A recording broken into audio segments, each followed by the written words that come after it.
Welcome back to Creative Excuses. Today we are rambling about update 46 and the new subclassing systems because that seems to be what you guys requested. You didn't want a scripted video, so here we are. Fun story, I actually recorded this once already, but I screwed up the audio settings and it recorded the gameplay audio that you're seeing into the recording, but the voiceover recording is not going to match up with the actual gameplay recording, and so it was going to be a mess and a half and gross, and so here we are redoing it. Let's jump into it. So the way I'm going to do this is I have a few questions for myself that I'm going to answer. So the first one is, what's up with this Arcane Archer? This is the Sorcerer build. This is my favorite build in the entire game. My favorite setup. I absolutely love this character. I love this style of play. It's fantastic. So what's up? Well, there have been 3 big changes this patch, and one of them, of course, has to do with subclassing. If you can't see it already, there is a weird-looking ultimate on that Sorcerer skill bar, and that is from Adric's Spear. So what is subclassing? Subclassing is the new system coming to ESO in June that lets you swap out some of your base class's skill lines for up to 2 other skill lines from other classes. You can only have 1 skill line from each class. You have to have at least one of your own class's skill lines, and you cannot have 2 skill lines from another class. So if you want 2 Sorcerer skill lines, you have to play Sorcerer. This build does have 2 Sorcerer skill lines, so it is only possible on a Sorcerer, at least in this exact format. Now, the 3rd skill line that I chose is Adric's Spear, and this is actually super interesting. So I expected that it was going to be animal companions when I first theory crafted, when I wrote my notes and read about all the changes that were coming into all the classes. I really thought it was going to be animal companions. Animal companions was going to give me like 10% crit chance. Animal companions was going to give me like 10% crit damage, 20% magicka and stamina recovery, which would be awesome. It was going to give me a heal occasionally when I did things. It was going to let my ultimate just sit there and do damage for me all the time while I use Strategic Reserve for extra healing. I was going to be able to swap Crit Surge out because of that, and so on and so forth. And after all of that, I only gained like 3k damage per second from Animal Companions, which was not a lot at all. That was actually super disappointing. So I kept hunting for more damage and for easier damage and a little bit more utility, and especially area of effect damage. Shulk's was great, but it's still not a ton of area of effect damage. So again, I went hunting for something else, and I tried out a lot of stuff. I tried out Gravelord. I tried, ironically, Daedric Summoning, not for area of effect damage, but just for like base damage, and you know, the damage went up from the last time I played the build, but it still wasn't that high. But I ended up settling with Adric's Spear, and that was really surprising, especially as we're going to talk about later how powerful Assassination, Herald of the Tome, and Gravelord are.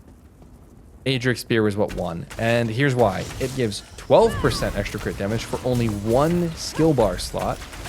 It gives Burning Light, which is free damage just for existing, and it gives 6% weapon and spell damage and 6% armor. The combination of that apparently is really strong, and I'm pretty sure the Adric's Spear ultimate is slept on. I don't know. I don't see it recommended very often, but it hits really hard, especially on a 1-bar setup. It's actually doing about like 8% of the damage of the build, and if you add in Burning Light, we're doing over 10% of the damage of the entire setup with just having this 1 skill line and this 1 ability slotted, which is fantastic. Add in the fact that it's got 6% weapon and spell damage, and it's great. We're over 5,000 weapon and spell damage thanks to this setup, and that's fantastic. But as fantastic as that was, it was still a little disappointing. That was still only around 50,000 damage a second. And in order to get to where this build is now, which is at 55,000 damage, we needed some other changes. And so I went hunting. While I was working on another build, I actually found a set that was going to work really well on this. So that new set is Tideorn. Tideorn is the new crafted set from Solstice, and let me tell you, it is amazing. This set gives a line of weapon and spell damage, a line of crit chance, and a line of penetration, so it's literally perfect for a solo build, and it adds 12% extra damage to your direct damage effects. And guess what? We deal a lot of direct damage. Like a lot. When I did the math, it was like over 80% of our damage was direct before, and that is really high, obviously. But here's the real kicker. It's 12% extra direct damage to monsters. And that means this effect has a little bit of an interesting synergy with everything that we're doing. Sets apparently that add percentage boosts to damage, but only to monsters, are apparently multiplicative, according to some really high-level players in Skinny Cheeks Discord. That means this is not 12% next to the 33%, next to the 5%, next to the 25%, and so on, where that 12% isn't really that high. It's actually 12% after all of those other boosts. So it's not just 12% among a bunch of other boosts. It's all of the other boosts feed this 12%. So if our snipe was hitting for 10k before this, it's hitting for 11.2k after. And that's insane because it's not hitting for 10k. It's hitting for like 25 before this. It's incredible. It makes snipe hit so hard. It makes our light attacks hit so hard. It makes crystal fragments hit incredibly hard. And it makes crescent sweep, our Adrix Spear ultimate, also really strong area of effect damage. It is super fun. I am absolutely hooked on this new Tideorn set. It's going to show up in almost every single build. If you watch the other Nightblade run of this, where I made a Sword and Board Nightblade score over 300,000 in Vatashran Hollows with just one bar, or that build is also making use of Tideorn. It is so good. You can see that video over here if I haven't already linked it. But that's only the second change. The third change is the monster set, because unfortunately 2 patches ago or 1 patch ago, I don't remember, Stormfist got absolutely gutted. Stormfist was the best monster set for this build. It gave you stamina recovery, it gave you a huge proc of damage, lots of direct damage. It was fantastic. A little bit of AoE, absolutely loved it, and it sucks now. It's terrible. It's like 9k or 10k damage every 8 seconds or something, and it takes a 10% chance while dealing damage for it to trigger. It's garbage. It's terrible. So we were using Maw before this, and Maw performs pretty well, actually. I think Maw of the Infernal is probably a default monster set for me now, which is unfortunate because it's really big and kind of annoying, but it's good. It deals a lot of damage. I like it, especially on the Dragon Knight, which I'm sure you'll see coming soon. TM. Anyway, the monster set that we chose is a new one to me, actually. It's called Veladreth, and it is the thing that's spawning the 3 little poison orbs that spawn at our feet every couple seconds. And it deals area of effect damage, and it's supposed to be just an area of effect damage set, but it actually turns out its single target is okay with Tideorn active. See, we can't use something like Selene because that requires melee martial damage to trigger. We don't have any melee martial damage because we have a bow out, so we needed something else, and Veladreth apparently is that something else. With Veladreth, Tideborn, the Vatashran bow, and the rest of our sets and everything, we were hitting up to 55,000 damage, and that was higher than with Maw of the Infernal, which was awesome. And so that's kind of the update to the build. After the patch goes live, I will update all the written builds, and you guys can see those in the description eventually, or you can join my Discord and I'll send you a link, and I'll have updated links and everything in my Discord when that happens. But as long as everything goes into place kind of like it is right now, which I kind of expect it to, at least for Adrix Spear, Storm Calling, and Dark Magic, I don't expect big changes yet. This is going to be a fantastic setup. Like, I'm so pumped. This is the highest damage this build's ever been, and it hits just so hard. It's a lot of fun. So what's the second question? Well, the second question is just, how is subclassing? How's it been? I gotta say, I'm having a lot of fun with subclassing. It has been a blast to play around with the different classes on different setups. I've done it with the Sword and Board build. I've done it with a 1-bar Arcanist. I've done it with a couple of Arcane Archers, and I'm excited to try a few new things that I've thought of today. I want to try the Arcanist 1-bar Arcane Archer again, that in the last patches was not really that good. It parsed around like 41k, which is still decent, but it was much lower than my others. It was like more than 10% lower than my other archers. I think that can change this patch now that we have access to some other skills, so we'll see how that goes. But it's been really exciting being able to add assassin skills to your Arcane Archer Being able to add animal companion skills to your sorcerer feels really cool, even if it wasn't better than adding Aedric Spear. Adding animal companion skills to a Dragon Knight feels amazing. You've got this like Red Mountain Ranger kind of vibe going on, and it's really cool. I think the naming conventions for the builds that are going to come out of this are going to be really fun. People are either going to lean into like really thematic names, or it's going to be like Herald of the Ass Tome or whatever, and that's, you know, just going to be hilarious. But what are the clear winners for these subclasses? Well, I've got like 2 categories for this answer. The first is going to be like group builds. If you've been paying attention to the parses that have been coming out, there's been like 170 all the way up to 180,000 damage parses, and pretty much all of them have at least 2 skills, and these are the clearest winners. The 2 skill lines that are the biggest winners right now are Herald of the Tome from the Arcanist, that's their damage skill line, and Assassination from Nightblade. Herald of the Tome is a winner, I think, for a couple reasons. One, the passives are really good. You get a ton of penetration from it, you get some weapon and spell damage, you get increased status effect damage and chance. All of that stuff is really good. But just as important, you get Rune Blades, which is performing shockingly well, and Tentacular Dread, which is really, really good because it's boosting all of your damage by 11%. That's basically major vulnerability or major berserk for yourself that you get to keep up 100% of the time. That is incredibly good. The highest parses I've seen have been Rune Blade builds, not beam builds, which is crazy, but they're absurd. The other winner is Assassination, and if you've been paying attention, Assassination got freaking giga buffed. It adds so much crit chance. It's just absurd how much crit chance you get from it. And then it also was adding a ton of extra weapon and spell damage thanks to the buff to Grim Focus and Merciless Resolve. Now, as of today, this is Monday, the second week of the PTS, Nightblades got slightly nerfed from where they were on the first week of the PTS. Merciless Resolve and Grim Focus had their weapon and spell damage buff nerfed, but it's still really strong. You get 2 charges, you can double bow right out of the gate with your incap or your whatever your Nightblade ultimate is. You still get a bunch of extra crit chance. Like, it's still so incredibly strong. You can use it as a passive skill line, you can use it as an active skill line with an excellent spammable, a great execute, Merciless Resolve or Grim Focus adding a bunch of damage, and of course a fantastic single target ultimate. All of that is really good and combines to make those 2 subclasses really, really strong.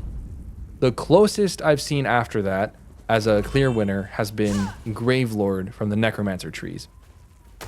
Gravelord got also giga buffed in the fact that its passives now offer 20% crit chance while in execute phase, which the execute phase is now 33% for their execute passive. And that's insane. All you have to do is slot 1 skill and you get 20% crit chance for 1/3 of the fight. That means it's an average of 7% crit chance over the course of the entire fight, that's a lot of freaking crit chance for a passive. A lot. And it makes your execute phase even stronger, which is when your Bloodthirsty Jewelry is kicking in, it's when your execute skills are kicking in. Like, it's just so strong.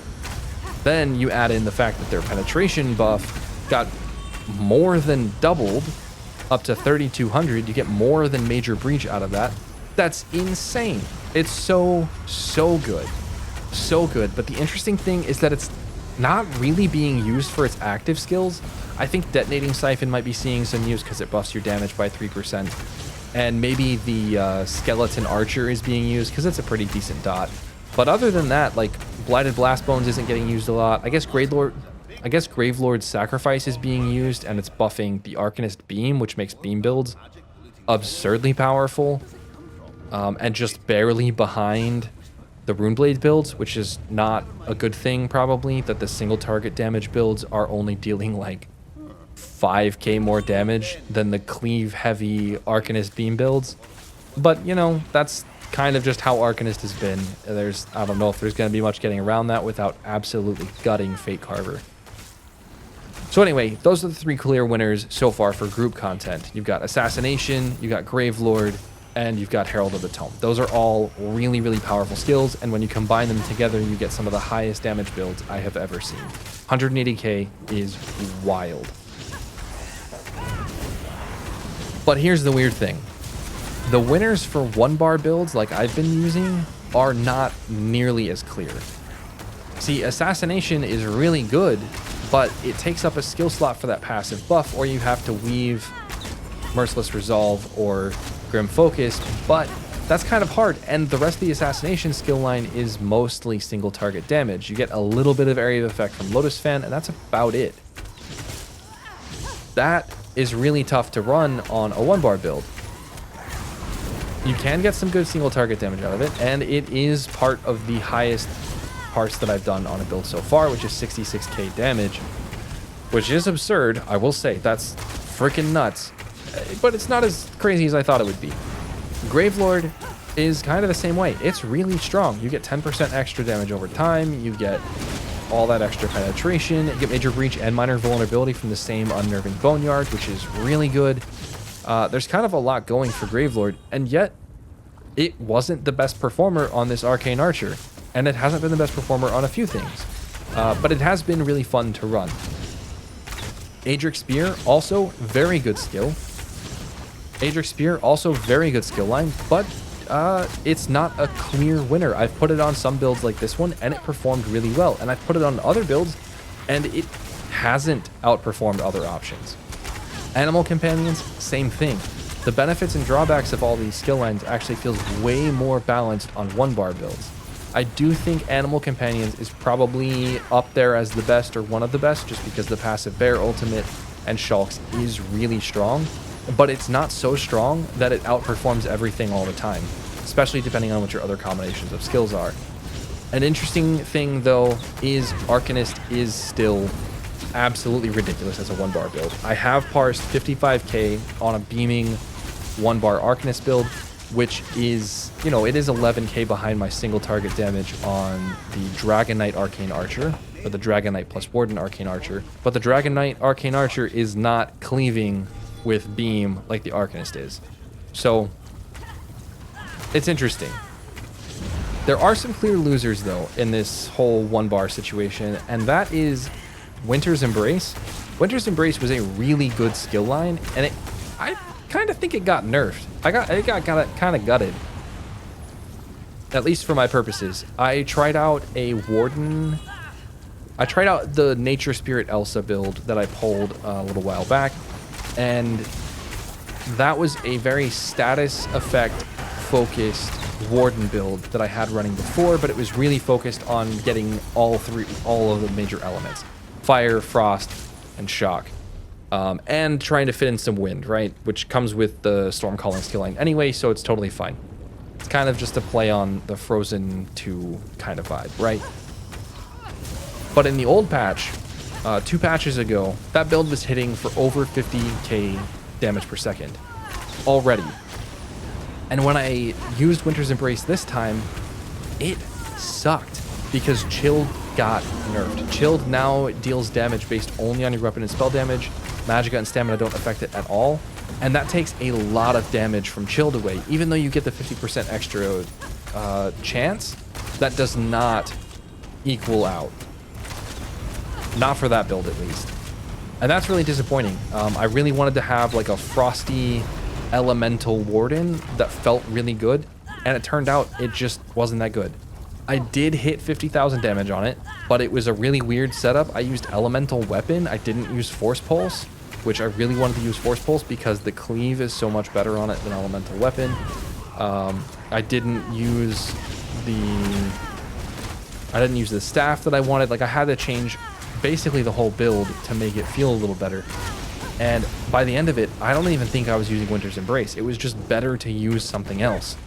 And that was kind of disgusting. I did not enjoy that part. I think Winter's Embrace needs a little bit of a touch-up again because the added frost damage just isn't enough extra damage. I think that Chilled proc needs to go back up, or the frost damage passive needs to be increased, or they need to get like a 5% damage done buff somewhere in there. I don't know. It just doesn't feel good. The ultimate was really interesting, the change there, but the ultimate itself just doesn't deal enough damage. The 18% extra damage that you get from it for, 12 seconds after the ultimate ends is really cool, but it's just not there. The Bear was still better, and it was just better to run something other than Winter's Embrace, which I think is really sad. I think Wardens lose quite a bit by losing that skill line. and I'm not happy with that. I was really excited to play a Warden and swap out their like green balance tree or whatever it's called, their healing skill line, and use Animal Companions and Winter's Embrace and something else, and it just wasn't there. It wasn't good enough. I haven't tried like just an Arcane Archer on a Warden just yet, but Warden has shown up in the Dragon Knight Arcane Archer, and so I don't really know if I need both of those. Those are really popular videos that I made. Combining them makes it feel like, especially since you get basically all the damage dealer Warden stuff from just taking Animal Companions now. We'll see what happens. Maybe I'll make a Warden one, and maybe I'll make a Dragon Knight one. But because they kind of combine so well, it might just be the case that the Arcane Archer becomes a Dragon Knight Warden. It becomes the Red Mountain Ranger that I mentioned before. We'll see. Another clear winner that I've found for 1-bar builds in particular, 1-bar solo builds in most particular, is Storm Calling. I actually think Storm Calling with Oaken Soul setups is such a good pickup because Crit Surge is so strong. You get Crit Surge and you get some really good passives. You get extra stamina, magicka, and health recovery from going Storm Calling. You get extra weapon and spell damage from slotting Storm Calling and probably Hurricane if you want to use that, or Overload, which Overload actually is like a fairly solid ultimate. It's pretty good. It's terrible on bow builds. Don't use Overload on a bow build because it takes away your Eagle Eye stacks for some reason. But on like melee builds or on a staff build, Overload can be really, really strong. But really, Crit Surge is just incredible. It's so strong, it lets you heal through so many things, and you can stack it with some damage shields from something else to really get good. It's fantastic. Anyway, those are my thoughts on subclassing, on some of the things that have come up in the builds that I've been testing. I'm really excited for everything. It's been really good so far. And yeah, if you've enjoyed this video, drop a like, go check out the other video. And here's the parse stuff coming up from Mabruga there at the end of Vatashran. That was the fastest Vatashran I've ever done, 23 minutes. I think I've never scored higher than this before on any build ever. I think I could easily push this with an Arcanist, especially because they just have so much cleave, and with the 55k damage parse now, they match this in single target. They beat it in burst. Arcanist is just kind of overpowered. But I don't like the Arcanist as much as I like this, even though I've played quite a bit of it. Anyway, that is it from me for today. If you didn't watch the other video, go check it out over here. And until next time, I'll see you all in the next excuse.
We did not summon such a creature for this challenge.